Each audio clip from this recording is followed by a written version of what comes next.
Madhapur శిల్పారామంలో all India craft మేళాను ప్రారంభించారు మంత్రి Tummala Nageswararao. Craft మేళాలో ఏర్పాటు చేసిన స్టాళ్లను, వివిధ ఉత్పత్తులను చూశారు. Ministry of textile, government of India, national jute board ఆధ్వర్యంలో క్రాఫ్ట్ మేళా ఏర్పాటు చేశారు. 20 రాష్ట్రాల నుంచి వచ్చినటువంటి పెద్దలందరూ కూడా ఈ పుణ్యభూమిలో సేవ చేసి మన సంస్కృతిని, సంప్రదాయాన్ని, మన చరిత్రని దేశానికి, ప్రపంచానికి చాటినటువంటి పెద్దలందరూ కూడా ఈరోజు శిల్పారామంలో నిలవై ఉన్నారు. కాబట్టి తెలంగాణ ప్రజలందరూ కూడా ఈ మహా అద్భుతాన్ని, ఆ చేనేత కార్మికుల యొక్క హస్తకళల నైపుణ్యాన్ని చూసి కనీసం ఆనందించండి, వాళ్ళని ఆశీర్వదించండి, వాళ్ళని ఆదరించండి అని చెప్పి రాష్ట్ర ప్రభుత్వ పక్షాన తెలంగాణ ప్రజల్ని, హైదరాబాద్ నగర వాసులను ముఖ్యంగా ప్రార్థిస్తూ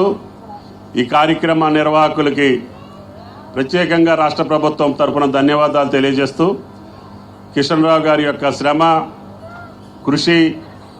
ఆ ఫలితం ఈ రోజున ఈ తరాలు కూడా అనుభవించే స్థాయికి ఈ శిల్పారామాన్ని తీర్చిదిద్దినటువంటి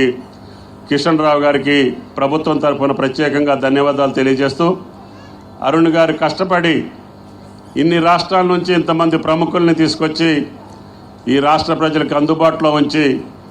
వాళ్ళు చేసినటువంటి మహా అద్భుతాలను చూసి ఆనందించి వాళ్ళకి చేయూతనిచ్చేదానికి, వాళ్ళని అభినందించేదానికి, వాళ్ళని ఆశీర్వదించేయడానికి ఈ కార్యక్రమాన్ని 15 రోజులుగా నిర్వహించాలని తలపెట్టినటువంటి క్రాఫ్ట్ మేళా విజయవంతం కావాలని చెప్పి రేవంత్ రెడ్డి గారి ప్రభుత్వం తరఫున